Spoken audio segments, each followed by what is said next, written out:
সাথে তো অফিসের গাড়িটা নেই, রিক্সা করে নামিয়ে দিলে চলবে? আঁচল সেট করে স্বামীর দিকে তাকিয়ে মাথা নেড়ে বলল, লাগবে না, আমি আনিশার সাথে যাব। আরেকটা কথা, আমি প্রতিদিন বাস রিক্সাতেই যাতায়াত করি। বাবা আমার জন্য কোনো স্পেশাল যানবাহন কিনে দেননি। এক পেশে হাসি দিয়ে জাবির বলল, মাঝরাতে কে যেন বলল ডিজিএম এর বউদের নাকি সবকিছু বেশি বেশি লাগে। রোশনি লজ্জা পেয়ে বলে, আচ্ছা, আপনি কি? আবার আপনি? অপরাজিতা, আমার আপনি সম্বোধনটা পছন্দ হচ্ছে না, চেঞ্জ ইট। নিজেকে শুধরে রোশনি বলল, কাজটা কি তুমি ইচ্ছে করে করছো না? আমি কখন বললাম আমার বাড়ি গাড়ি লাগবে? আমি তো বলেছি অন্য কিছু। ভ্রু নাচিয়ে মজা করে প্রশ্ন করলো জাবির। অন্য কিছু কি? রোশনি গাল ফুলিয়ে বলল, কিছু না, বের হব, গেলে এসো। টেবিলের উপর থেকে ব্যাগ নিয়ে বেরিয়ে এলো রুম থেকে।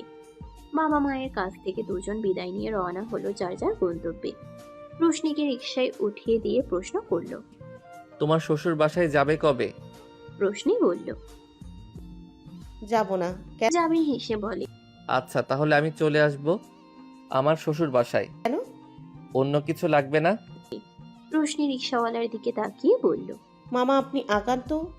এই লোকটার মাথা পুরা এলোমেলো হয়ে গিয়েছে। সামনে চলে গেল রোশনি রিকশা। জাবির হাসছে পূর্ব অবস্থানে থেকে। হাতের ফোনটা ভাইব্রেট করে উঠলে দেখলো মেসেজ এসেছে রোশনি। অন্য কিছু বলতে আমি ভালোবাসা বেশি লাগবে বুঝিয়েছি, তোমার ওই রকম অন্য কিছু বুঝায়নি। সুযোগ পেলেই পুরুষ বউকে হেনস্থা করে, তাই না? মেসেজের রিপ্লাই দিল, কে না চায় নিজের ফুলটাকে আগলে রাখতে? আমিও তেমন একজন। একবার ফুলের ঘ্রাণ নিয়েছি, লোভ লেগে গিয়েছে, এখন ফুল ছাড়া আমার চলবেই না। থিসিস পাবলিশ করার ব্যাপারে কথা বলতে স্যার ডেকেছে। এছাড়া রিসার্চের দিকে এবার মনোযোগ দেওয়ার ইচ্ছে ওদের। মুস্তাফিজ স্যার ফোন দিয়ে ওনার সাথে দেখা করতে বললেন 5 জনকে। স্যারের রুমের দরজায় 5 জন হাজির। কড়া নাড়তেই স্যার ভেতরে আসতে বললেন। ভেতরে সম্ভবত স্যারের গেস্ট আছেন। চেয়ারে বসে আছেন তারা। রোশনিরা পেছনে এক পাশে দাঁড়িয়ে। স্যার হেসে বললেন, সামনে আসো, তোমরা দেখো কারা এসেছে।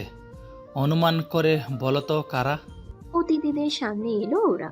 সালাম দিতে অতিথিরা তাকালো।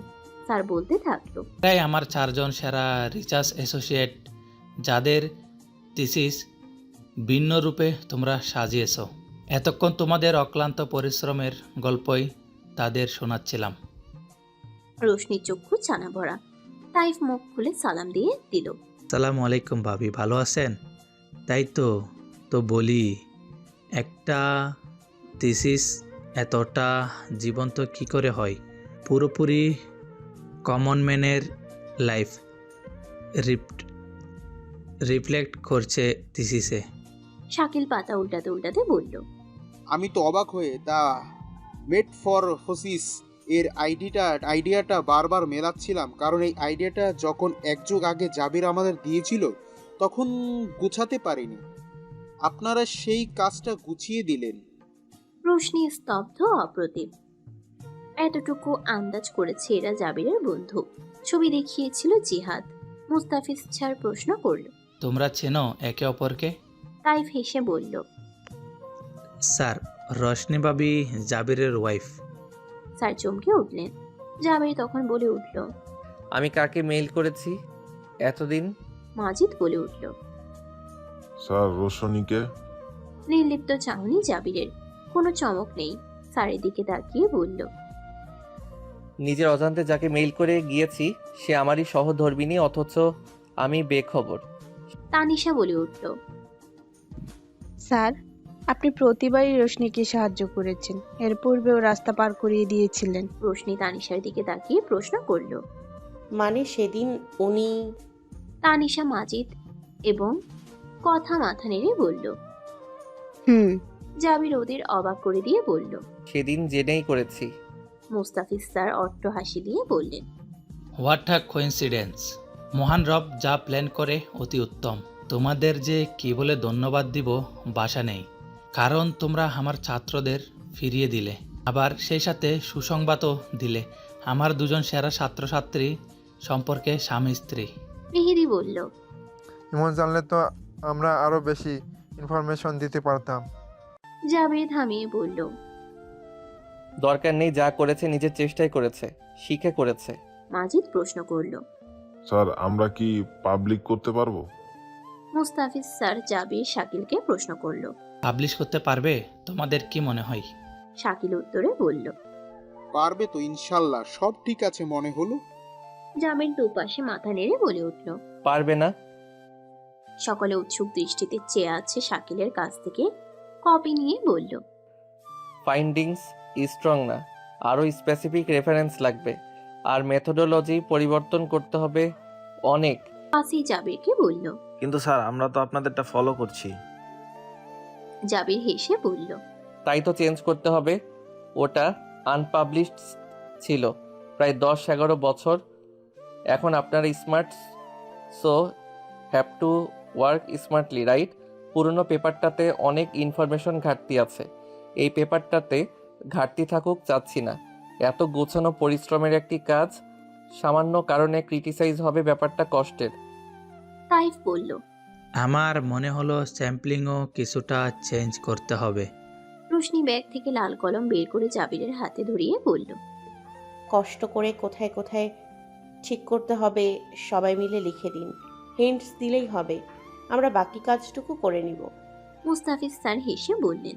এই কোঅপারেশনটাই চালাচ্ছিলাম, কাজটা হয়তো হয়ে যাবে, তবে আমার 2টা বেঞ্চ জেনারেশন একসাথে কাজ করছে, এটা দেখার সৌভাগ্য পরবর্তীতে নাও থাকতে পারে। জাবির কলম হাতে নিয়ে বলল। স্যার, এক জীবনে যা আপনার কাছে শিখেছি সব যদি অ্যাপ্লাই করতে পারতাম, হয়তো প্রকৃত শিক্ষাগুরুর শিষ্য হতাম। জীবন ভুলে ভরা, এখন বয়সের অভিজ্ঞতার এমন এক পর্যায়ে এসে পৌঁছেছি, চাইলে অনেক কিছুই পারি না, জটিলভাবে সামনে এসে ধরা দেয়। স্যার হেসে বললেন। তোমার সহধর্মিনীর ভাগ্য চমৎকার। স্যার, এটা তার দুর্ভাগ্য। রোশনি তৎক্ষণাৎ বলে উঠল। উত্তর তো আমার দেয়া প্রয়োজন ছিল। জাবির হাত উঁচিয়ে অনুমতি দেওয়ার ভঙ্গিতে ইশারা দিল। রোশনি বলল। ভুল না করলে সঠিক মূল্যহীন। পৃথিবীতে কেউ সৌভাগ্যবান হয়ে জন্মায় না, মানুষ হয়ে জন্মায়। নিজেকে পরিপূর্ণভাবে তৈরি করে তোলে নির্দিষ্ট কার্য সম্পাদন করার মাধ্যমে। কসরতে সফল হলে লাক, বিফল হলে ব্যাড লাক। দোষ কার? আমার পরিশ্রমে ঘাটতি ছিল। জাবিরের করা প্রশ্ন। রোশনি নির্লিপ্ত উত্তর। আত্মবিশ্বাসে ঘাটতি ছিল, আত্মত্যাগের মাত্রা সীমা অতিক্রম করেছিল এবং মনোবল কম ছিল। স্নায়ু যুদ্ধ, বাকিরা স্তম্ভিত। মুস্তাফিজ স্যার ভাবছে এরা সংসার করে কিভাবে। পরক্ষণে হেসে ভাবে তার ঘরে যে বিখ্যাত লেখিকা কাকলি আহমেদ আছেন, তারা দুজনের সংসার বেশ জমে। অনেকে ভাবে লেখক শিক্ষক কম্বিনেশন দারুণ, কিন্তু এর পেছনে হাজারো যুক্তি তর্ক, আপোষ, সমাধান তো লোকচক্ষুর আড়ালে। মেহেদি উত্তর দিল। হয়তো ভাবি পরিস্থিতি মানুষকে বাধ্য করে। রোশনি বিপরীতে বলে। টমাস আলভা এডিসন হারেননি, রবার্ট ব্রুস হারেননি, মেরি কুরি হারেননি। তারা কি হাতে পায়ে তৈরি মানুষ ছিলেন না? জামির প্রত্যুত্তরে বলল। আমি জাবির, না এডিসন, রবার্ট ব্রুস, না মেরি কুরি। আমার সামনে অনুপ্রেরণা ছিল না মাকড়সার মতো বা পিয়েরে কুরির মতো, আমার ছিল অভাবের তাড়না। রোশনি চুপ হয়ে গিয়ে স্যারের দিকে তাকিয়ে বলল। স্যার বাকি সব ঠিক করে আমরা দেখাবো আপনাকে, এখন যাই। পরিবেশ গরম। 3 বন্ধু একে অপরের দিকে চেয়ে ঢোক গিলছে। শুনেছে তর্কবাজ, আজ দেখছে। শাকিল ফিসফিস করে মেহেদি এবং তাইফকে বলল। শেয়ানে শেয়ানে। মেহেদি বলল। ওর কপালে শনি আছে। তাইফ ফিক করে হেসে উত্তর দেয়। সুন্দরী শনি, বেচারা রাজীব। রোশনি বেরিয়ে যাবে ঠিক তখন জাবির বলে উঠল। একটা পয়েন্ট মিসিং আছে, ওটা ঠিক করে নিবেন। ওয়াসি প্রশ্ন করল। স্যার কোনটা? একটা থিসিস যখন লিখবেন অবশ্যই মানুষের কাছে গিয়ে তাদের গল্প লিখবেন, তাদের গল্প শুনবেন। কমন ম্যানদের জীবনে আকস্মিক একটা পরিবর্তন আসে, কেউ সারা জীবন অসুখী থাকে না। এই যেমন ধরুন আপনারা সামনে যে ডক্টর মুস্তাফিজ স্যারকে দেখতে পাচ্ছেন, স্যারের জীবনী পড়েছেন? পড়েননি। গ্রেট এক্সাম্পল, পড়বেন। সেখানে পেয়ে যাবেন স্যারের জীবনে আকস্মিক পরিবর্তন এসেছে ম্যাজিকের মতো। তা হলো আমাদের পরিচিত লেখিকা কাকলি আহমেদ ম্যাডাম স্যারের জীবনটাই পরিবর্তন করে দিয়েছেন ম্যাজিকের মতো। যে কজনের রেফারেন্স দিয়েছেন প্রত্যেকটা লিখবেন, না লিখলেও সমস্যা নেই, লিখলে সুন্দর। সবার জীবনে মানুষই এসে পরিবর্তন ঘটাবে এমন নয়। কারো জীবনে বই, কারো জীবনে দুর্ঘটনা, অথবা কারো জীবনে টাকা। বোঝাতে পেরেছি আমি? তানিশা হেসে বলল, জি স্যার, একটা প্রশ্ন ছিল। প্লিজ। আপনাদের জীবনে পরিবর্তনটা কি? জাবির খানিকটা হেসে উত্তর দিল, অন্যদেরটা জানি না, আমার ক্ষেত্রে একটা নীল রঙা অপরাজিতা ফুল। রোশনি মাথা তুলে জাবিরের দিকে চাইল। বন্ধুত্ব ছাড়া কেউ জানে না এই নাম, তবে আজ বন্ধুরাও কথার মারপেস ধরতে পারছে না। জাবিরের ঠোঁটের কোণে হাসি। সত্যি এই ফুল তার জীবনে ম্যাজিক। জীবনে এলো, সাজিয়ে দিল, মায়া ছড়ালো, প্রেমে জড়ালো। জীবনের চাকা উদ্যমী হয়ে চলা শুরু করলো। বৃষ্টিতে ভিজে চুপসে এসেছে। পানি হাঁটু সমান রাস্তায়। রিকশার চাকা ডুবে গিয়েছে। কাল রাতের আবহাওয়ার সাথে আজকের আবহাওয়ার কোনো মিল নেই। বাসায় ঢুকে অনাহূত অতিথিদের দেখে হতভম্ব রোশনি। একজন আসা স্বাভাবিক হলেও অন্যজনের আগমন একদম অস্বাভাবিক। শাশুড়ি এবং দাদি শাশুড়িকে সালাম জানিয়ে কথা না বলেই রোশনি নিজের রুমে চলে গেল। ফ্রেশ হতে কিছুক্ষণ সময় নিল। মিসেস খেয়া ডেকে বললেন, রোশনি, ফ্রেশ হয়ে আয়, তোর শাশুড়ি ডাকছে। ড্রয়িং রুমে এসে বসতেই মিসেস রোজিনা হালকা হাসলেন। কাছে ডাকলেন। মুখে উজ্জ্বল হাসি নিয়ে বললেন, ভালো আছো মা? গলার স্বর পুরোপুরি পরিবর্তন হয়েছে। এভাবে তো কথা বলেন না তিনি। হঠাৎ আজ স্বরের পরিবর্তন দেখে পর্যবেক্ষণের মাত্রা বাড়িয়ে দিলেও নিজেকে শান্ত রেখে উত্তর করল, জি আলহামদুলিল্লাহ, আপনি ভালো আছেন? এই তো আল্লাহ রাখছে, আমরা তো একটা কাজে আসছিলাম। মা দাদির দিকে তাকাতেই তারা মাথা ঝাঁকালেন। মিসেস রোজিনা নিজ থেকেই বললেন, অনেক দিন তো হলো, তোমার পরীক্ষা শেষ, আশরাফের তো প্রমোশন হলো। আমরা চাইছি তোমাদের বিয়ের প্রোগ্রামটা সেরে ফেলতে, যদি তোমার আপত্তি না থাকে। রোশনি মনোযোগ দিয়ে শুনে উত্তরে বলল, আপনারা সবাই মিলে যা ভালো মনে করেন, আমার আপত্তি নেই, মিস্টার আশরাফ যদি আপত্তি না জানায়। না না মা, ও মত দিয়েছে, আমারও ঘরও খালি, তুমি আসো, শূন্যঘর পূর্ণ হবে। এছাড়া তোমার শ্বশুর অসুস্থ, কোন দিন কি হয়ে যায়, উনি বেঁচে থাকতে তোমাদের সংসার দেখে যাওয়ার স্বাদ অনেক দিনের। রোজিনা মাথা নেড়ে সাই দিয়ে উঠে নিজের কামরায় এলো। সময় লাগিয়ে ভাবছে শাশুড়ির মাঝে এত পরিবর্তন কেন। জিহাদকে ফোন দিল। রিসিভ করেই বলল, ভাবি আসসালামু আলাইকুম। ওয়ালাইকুম আসসালাম। ভালো আছেন? আলহামদুলিল্লাহ, কিন্তু কতক্ষণ থাকবো এই ব্যাপারে বেশ চিন্তায় আছি। অদ্ভুত ঘটনা ঘটেছে। জিহাদ ফোনে হাসছে। হাসি থামিয়ে বলল, আম্মা আর দাদি গিয়েছে তাই না? কিন্তু কাহিনী কি? কি কোনো কাহিনী নাই, আমার লাইনে আসছে। আর এই লাইনে আনতে ভাইয়া যে কত রাত আমার রুমের সামনে দরজায় বসে না ঘুমিয়ে কাটিয়েছে, সেই গল্প আপনি আসলে শোনাবো। আম্মার এখন চোখের মনি ভাইয়া। এছাড়া সাবরিনা আফাও আম্মার সাথে খুব খারাপ ব্যবহার করে বের হয়েছে বাসা থেকে। সাথে আরও একটা কাজ করছে যা আম্মা আশাই করেনি। অবশ্য আম্মা শাস্তি পেয়েছে। নানা ভাই আম্মাকে যে গয়না দিয়েছিল বিয়ের সময়, ওটা আম্মা আগলে রাখতেন। বেশিরভাগ তো বিক্রি করছেনই আব্বার ব্যবসার জন্য, সংসারের কাজে। কিন্তু ওই নেকলেসটা বিশ্বাস করে সাবরিনা আফার কাছে রেখেছিলেন। ও সেই গয়না আম্মার অজান্তে বেঁচে দিয়েছে। অথচ এর আগে কত বিপদ হয়েছে, ভাইয়া বা আব্বা কেউ আম্মাকে কোনোদিন এই গয়নায় হাত দিতে দেন নাই। নানা ভাইয়ের দেওয়া শেষ স্মৃতি ছিল। আম্মা সেদিন চিৎকার দিয়ে কেঁদেছে। ভাইয়া আর আমি সামলিয়েছি। আব্বা তো ফিরেও তাকায় নাই। আসলে আমার ঠকে শিখেছে। এভাবে বলো না, মা না তোমাদের? কিন্তু এতদিন আমাকে কেউ জানালে না কেন? ভাইয়া নিষেধ করছে, আপনাকে নিজে জানাবে বলছে। তোমার ভাইয়া লেট লতিফ, সবকিছুতেই তার হুঁশ দেরিতে হয়। আমার যদি সাহিত্য রচনার গুণ থাকতো, তাকে নিয়ে একটা সিরিজ বের করতাম। হুমায়ুন আহমেদের হিমুর নামে হিমু সমগ্র, আর রশনির থাকতো আশরাফ সমগ্র। বইগুলোর নাম হতো অসহায় আশরাফ ও তার হতবুদ্ধি, আশরাফের হাতে ল্যাপটপের ঝোলা, আশরাফের অমাবস্যা, আশরাফ ও তার 101 সমস্যা ইত্যাদি। জিহাদ হাসতে হাসতে লুটোপুটি খাওয়ার মতো অবস্থা। হঠাৎ ওপাশ থেকে পরিচিত মানুষটার স্বর কানে এলো। তাহলে আরেকটা আমাকে উৎসর্গ করে রচনা করবেন মিস অপরাজিতা। সেটা হবে হিমুর রূপালী রাত্রির পরিবর্তে আশরাফের নীল অপরাজিতা।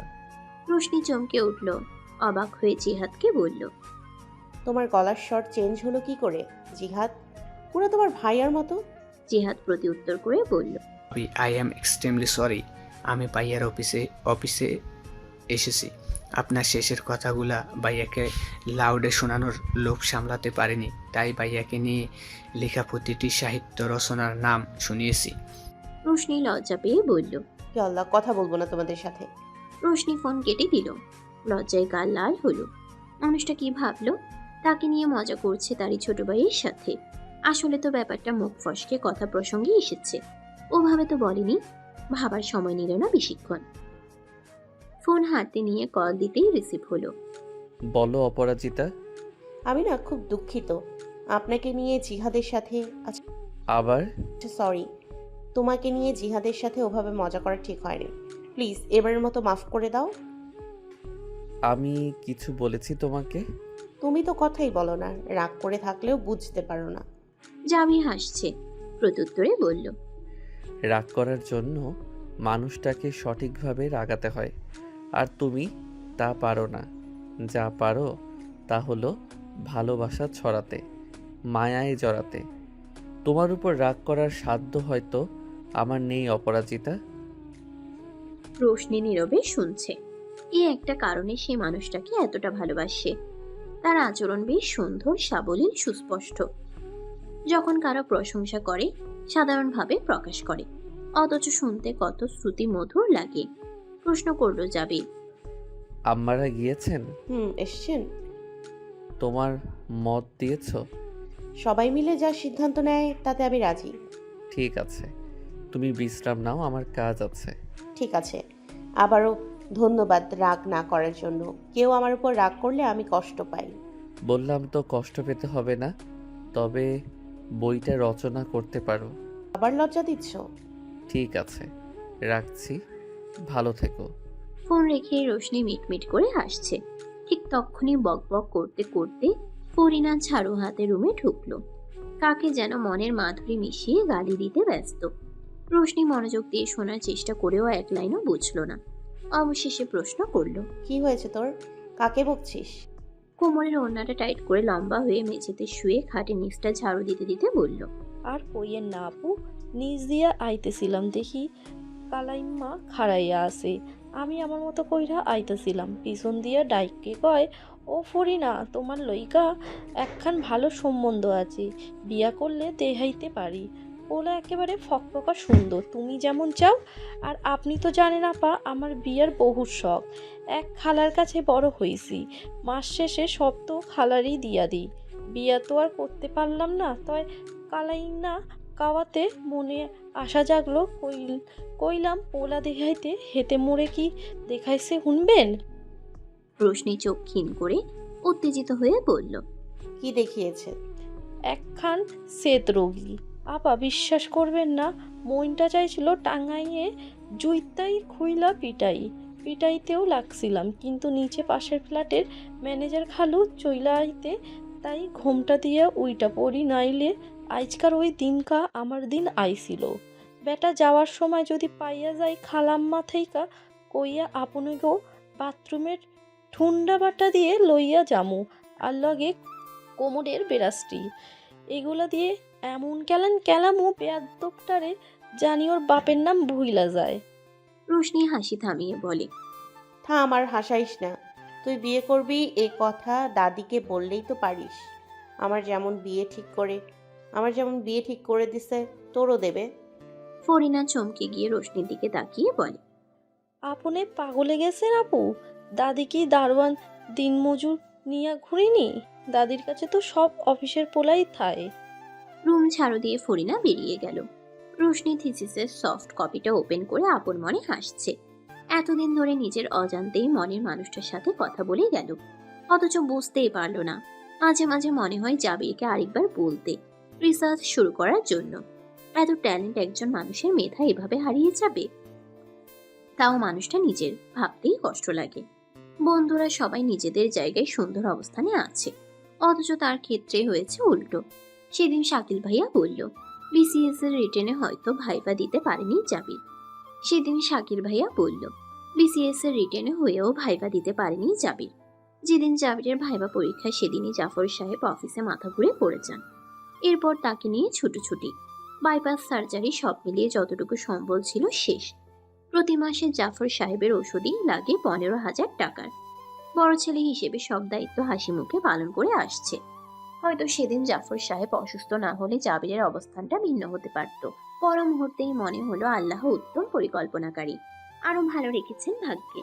ভাবনার মাঝে ফোন এলো। স্ক্রিনে রাহাতের নাম দেখে রিসিভ করলো। ভাইয়া আসসালামু আলাইকুম। ওয়ালাইকুম আসসালাম, কেমন আছিস? বা আলহামদুলিল্লাহ ভালো আছি, তুমি কি ভালো। তোকে একটা খবর দিতে ফোন দিলাম। খবর? তোর ননদের হাজবেন্ড আজ ছাড়া পেল। একজন নেতা এসে ছাড়িয়ে নিয়ে গেল। তোরা একটু সাবধানে থাকিস, প্রয়োজনে কল দিবি। আরেকটা কেসে ফেসে গেলেই ওরে কোর্টে চালান করব। এতদিন করনি কেন? তো শাশুড়ি এসে কেসে উইথড্র করতে বলেছে। মহিলার মাথায় কি ঘেলু নাই নাকি? কবে এসছে? দিন তিনেক আগে মাদকের মামলার ও আসামি।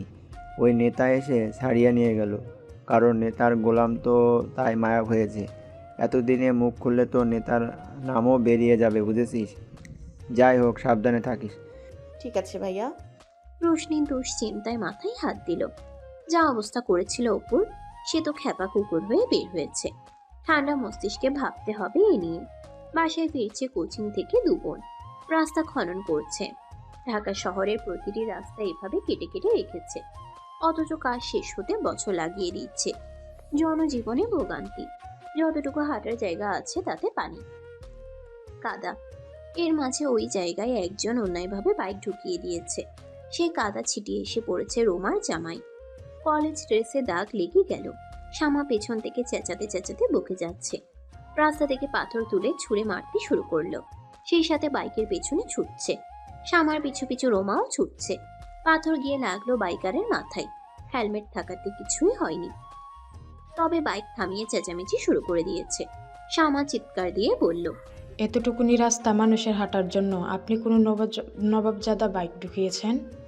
বাইকার তেড়ে বলল, বেশ করেছি। রাস্তা কি আপনার বাপের? শামা পাল্টা রেগে বলল, তবে কি শালা রাস্তা তোর বাপের? মাইয়া মানুষ দেখলে জিভ লক লক করে, তাই না? কথার মাঝে ভিড় ঠেলে একজন চুপচাপ সামনে এসে প্রশ্ন করলো, কি হয়েছে? এখানে এত ভিড় কেন? উপস্থিত জনতায় ঘাবড়ে গিয়ে সরে যেতে লাগলো। রোমা শামাকে চুপ করতে বলল। শামা সালাম দিয়ে বলল, আসসালামু আলাইকুম ভাইয়া, খুব ঠিক সময়ে এসেছেন। এই বেয়াদবটা নাটের গুরু, রাস্তা কাটায় এরপর এখানে বাইক ঢুকিয়ে হাঁটার জায়গা তো বন্ধ করলই, পাশের রুম আর ইউনিফর্ম নষ্ট করে দিল। এখন আবার গালিবাজ করছে। বাইকারের দিকে তাকাতে সে কাচুমাচু করে বলল, স্যার, ওই রাস্তায় জ্যাম ছিল, আমি দেখিনি। উনি আমার মাথায় পাথর মেরেছেন। শামা তেড়ে এসে বলল, তোর কপাল ভালো, পাথর মেরেছি, ইট দিয়ে থেতলে দেইনি। শামাকে হাত দিয়ে থামিয়ে ফোন বের করে কাকে যেন ফোন দিল। আশপাশের মানুষ ঘটনা বর্ণনা করছে, চুপচাপ শুনে যাচ্ছে। এমন সময় একজন ট্রাফিক পুলিশ এসে বলল, স্যার, ওনাকে চেক করুন, লাইসেন্স ঠিক আছে কিনা। রাস্তাঘাটে পথচারীদের ভোগান্তির জন্য যা যা শাস্তি প্রয়োজন দিন। ট্রাফিক আইন ভঙ্গ করেছে, রাস্তায় ক্লিয়ার করুন। পেছনে অ্যাম্বুলেন্স। জি স্যার। রোমা শামার দিকে তাকিয়ে বলল, বাসায় যেতে পারবে? রোমা মাথা কাত করে বলল, জি। প্রস্থান করলো গাড়ি নিয়ে। রোমা শামার হাত ধরে ভিড় থেকে বেরিয়ে গেল। খুশি মনে বলল, একদম উচিত হয়েছে। রাহাত ভাই মানুষটা ভালো, তাই না রে রোমা? রোমা মাথা নেড়ে সাই দিল। অপুর কেসের জন্য রোশনির সাথে কমপ্লেন লিখতে এর আগেও 2 বার থানায় গিয়েছিল। রাহাতের সাথে সেভাবেই যোগাযোগ। খারাপ না মানুষ হিসেবে যথেষ্ট সাহায্য করেছিলেন। তাইফ কথা বলছে না, মুখ গোমরা করে বসে আছে। শাকিল তো রীতিমতো ঘোষণা করেছে সে প্রোগ্রামে থাকবেই না। মেহেদি দাঁড়িয়ে পড়ল। এই নিয়ে চান মিয়ার দোকানে 4 কাপ চা খাওয়া শেষ। শাকিল একের পর এক চা গিলছে দেদারসে। মেহেদি এবার মশলা চা করে দিতে বলল। হাতে চায়ের কাপ নিয়ে জাবিরকে বলল, হয় আমাদের মাথায় সমস্যা, নতুবা তুই পাগল। আমরা চাই বিয়েটা অনেক ধুমধাম করে করব। রিসোর্টও রেডি, পুরা ব্যাচ দাওয়াত দিব। অথচ তুই বলছিস দরকার নাই, কনভেনশন হলে করে নিবি। এগুলোর কোনো মানে হয় জাবির? জাবির অনেকক্ষণ পর বলল, প্রথমত আমি চাই না কোনো অতিরঞ্জিত কিছু। পুরো ব্যাস দাওয়াত দিয়ে কী লাভ? এরা দেখতেই আসবে, কিছু কটু কথাও শোনাবে অথবা বাহবা দিবে। আমি এসব চাইছি না। আমার সামর্থ্য নেই রিসর্ট ভাড়া নেয়ার। ওটা আমাদের দায়িত্ব। চায়ের কাপটা আওয়াজ করে বেঞ্চের উপর রেখে হেঁটে বন্ধুদের রেখে দোকান থেকে বেরিয়ে গেল। শাকিল পিছনে ছুটল। মেহেদি বিল মিটিয়ে তাইফকে নিয়ে পিছু নিল আর চেঁচিয়ে বলল, আশ্চর্য, কোন ধরনের ফাজলামি করে এগুলো? বলা কওয়া নেই, উঠে হাঁটা দিল এই জাবির শালার দ্বারা। শাকিল জাবিরের হাত খপ করে ধরে মাঝ রাস্তায় দাঁড় করিয়ে বলল, এত রাগ করার কি আছে? আমাকে বুঝিয়ে বল। কেউ তোকে আর্থিকভাবে হেল্প করছে না, আমরা এনজয় করার জন্য রিসোর্ট নিচ্ছি। তুই এত কঠিন করছিস কেন এই ব্যাপারটা? জাবির রেগে বলল, এনজয় করতে আমার বাসায় আয়। তোদের জন্য বাসা উন্মুক্ত। হয়তো তোদের মতো বাবার দেওয়া বাড়ি বা ফ্ল্যাট আমার নেই, কিন্তু ভাড়া বাসাটাও ছোট না, বেশ বড়। বিয়ে উপলক্ষে সবাই মিলে থাকার মতো। এতে অসুবিধা হলে আসার প্রয়োজন নেই। আমি রিসর্ট কিছুতেই নিব না। মেহেদি প্রশ্ন করল, আমরা বিয়েতে কিছু উপহার দিলেও নিবি না? অবশ্যই নিব, তবে রিসর্ট ছাড়া যাই দিবি তাই নিব। তাইফ দীর্ঘশ্বাস ফেলে বলল, আচ্ছা ঠিক আছে, রিসর্ট ক্যান্সেল, কিন্তু বিয়ের যাবতীয় সব খরচ আমাদের। শুধুমাত্র বাবির কেনাকাটা বা ব্যক্তিগত খরচ যা আছে ওগুলো তোর। খাবারের খরচ তোর, ওটাতে আমরা হাত দিব না। খুশি? জাবির খানিকটা হেসে মাথা নাড়ালো। মেহেদি এখনো রাগ করে আছে। জাবিরের ফোন আসাতে এক পাশে গিয়ে কথা বলছে। শাকিল মেহেদির কাঁধে হাত রেখে বলল, রাগ করছিস কেন? ও তো একটু এরকম, আমরা জানি। আত্মসম্মান অনেক বেশি। একদিক থেকে চিন্তা করলাম ভালোই হলো, বাসাটাকে একদম সাজিয়ে ফেলবো আর বিয়ের প্রতিটা মুহূর্তে ভিডিও করে ব্যাচ গ্রুপে দেব। ওরা জ্বলবে, বুঝতেছিস ব্যাপারটা? রঞ্জনার মনে আগুন জ্বালিয়ে দিতে এই বিয়েতে আমরা সব ধরনের আনন্দ করব। মন ভালো কর, হাসি দে। মেহেদি জোর করে হাসার চেষ্টা করলো। হাসি না আসাতে তাইফ কাতুকুতু দিতেই হেসে দিল। বন্ধুদের হাসতে দেখে জাবির কথা শেষ করে এসে প্রশ্ন করলো, হাসছিস কেন তোরা?